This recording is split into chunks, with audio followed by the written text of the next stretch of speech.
Everyone, আসসালামু আলাইকুম। আমি ইয়াসমিন আছি তোমাদের সাথে আরও একটা নতুন লাইফস্টাইল ব্লগ দেখার জন্য তোমাদের সবাইকে অনেক অনেক স্বাগত জানাচ্ছি। আজকে ভিডিওটা আমি করব ভাবিনি, তবে মন মানসিকতা ভীষণ খারাপ ছিল। কিন্তু আমি যখন মাঠে গেলাম, মানে যেখানে আমরা থাকছি এখানে পাশেই কিন্তু খুব সুন্দর মাঠ, তো একটু ফ্রেশ হওয়ার জন্য, একটু সবুজের ছোঁয়া নিতে আমি যখন মাঠে যাই, কেন জানি ক্যামেরা করতে ইচ্ছে হলো আর ক্যামেরাটা করলাম। তো যাই হোক, প্রকৃতির দৃশ্য মন ছুঁয়ে যায়। আগে যখন কলকাতাতে থাকতাম তখন কি হতো, একটু মন খারাপ হলে কিংবা যখন আমি ভাবতাম কি আমার কিছু ভালো লাগছে না, একটু মোটিভেট হওয়ার দরকার, নিজেকে একটু মানে যাই হোক একটু হলেও মনের ভিতরে প্রশান্তি দরকার, তো তখন আমি কি করতাম, ওখানে যে হাওড়ায় যে অবনী রিভার সাইড মল আছে, তো ওখানে আমি যেতাম। আর অবভিয়াসলি আমার মানে যে কিচেন আইটেম থেকে নিয়ে যাবতীয় জিনিস এইসবের স্টোর দেখতে ভীষণ ভালো লাগে। তো আমি সোজা চলে যেতাম স্মার্ট বাজারে, সেখানে গিয়ে দেখে টেখে তারপরে বাইরে এসে কিছুক্ষণ বসে থাকতাম খোলা আকাশের নিচে, তো বেশ মনটা ভালো হয়ে যেত। তো ওখান থেকে আসার পর এখানে খোলা আকাশ তো প্রচুর দেখতে পাচ্ছি, তো মাঠে এসে বসে কিছুক্ষণ গল্প করলাম, বাচ্চাদের সঙ্গে সময় কাটালাম, তো বেশ ভালোই লাগছিল মনটা। অ্যাকচুয়ালি মানুষ তার নিজের অবস্থানে কখনোই সুখী নয়, তো সেরকম হয়তো আমিও হয়ে গেছি। কোনো দিন এমন মনে হয় যে জীবনটা মনে হয় এই থেমে গেল, আর মনে হয় ভবিষ্যৎ বলে আর কিছুই আসছে না। তো তারপর হঠাৎ করে যেখানে জীবনটা থেমে যায় সেখান থেকেই কিন্তু জীবনের একটা নতুন অধ্যায় শুরু হয়। তো এই যে বাচ্চাদের সঙ্গে সময় কাটাচ্ছি, বাচ্চাদের মুখে হাসি দেখছি, তো এটা এমন একটা মোটিভেশন করে, মানে কি বলবো, নতুন করে বাঁচার ইচ্ছে বা নতুন কিছু পরিকল্পনা এইসব অটোমেটিক্যালি মাইন্ডে সেট হতে থাকে। তো তারপরে মাঠে কিছুটা সময় কাটানোর পর যাই হোক খুব ভালো লাগছিল, চলে আসলাম। সন্ধ্যা হয়ে আসছে, জামা কাপড় যা যা তোলার ছিল তুলে নিলাম।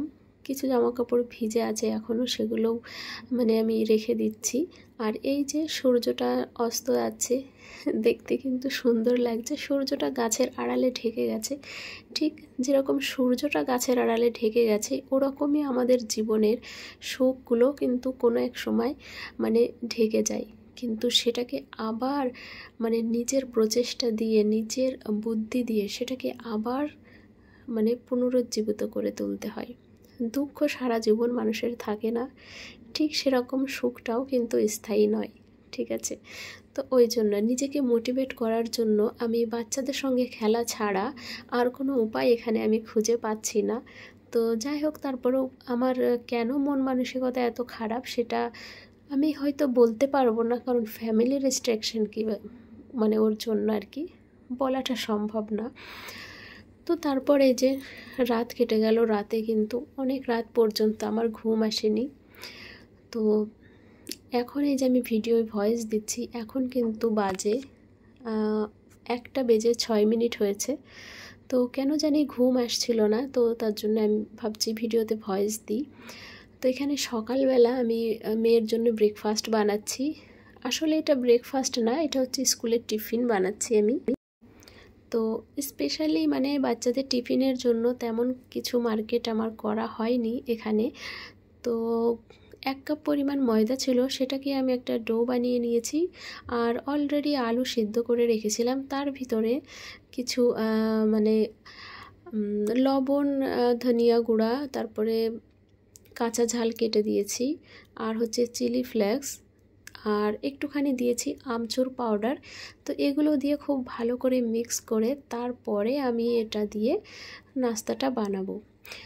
তো যাই হোক, আমি কলকাতাতে থাকতে ওখানে আমার সব চেনা জানা ছিল, কোন দোকানে গেলে আমি নাস্তার আইটেম পাবো, কোন দোকানে গেলে আমি বাচ্চাদের টিফিনের আইটেম পাবো, আমার সব জানা ছিল। এখানে আমি অ্যাকচুয়ালি মার্কেটে যাচ্ছি না শুধু ওইটা ভেবেই যে আমাকে আবার খুঁজতে হবে, নতুন করে আমাকে আবার জানতে হবে, বুঝতে হবে যে কোথায় কি আছে, কোন দোকানে কি পাবো।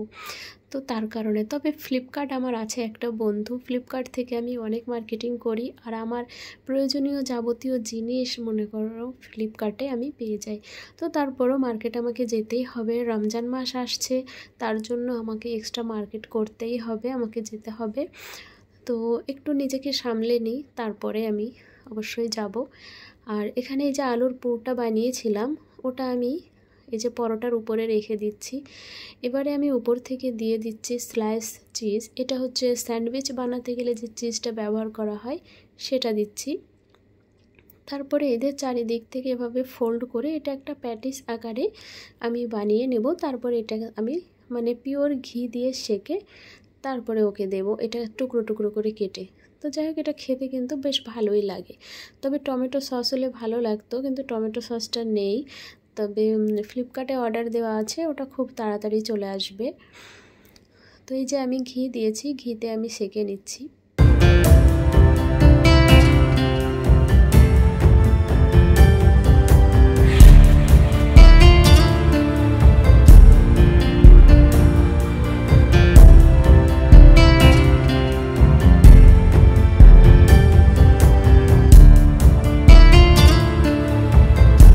নাসরিনের টিফিন অলরেডি রেডি হয়ে গেছে, আর আলিশা তো আজকে স্কুলে যাচ্ছে না, তো ওই জন্য ও বাড়িতেই খেয়ে নিচ্ছে। ও আর ওর ভাইয়া খাচ্ছে।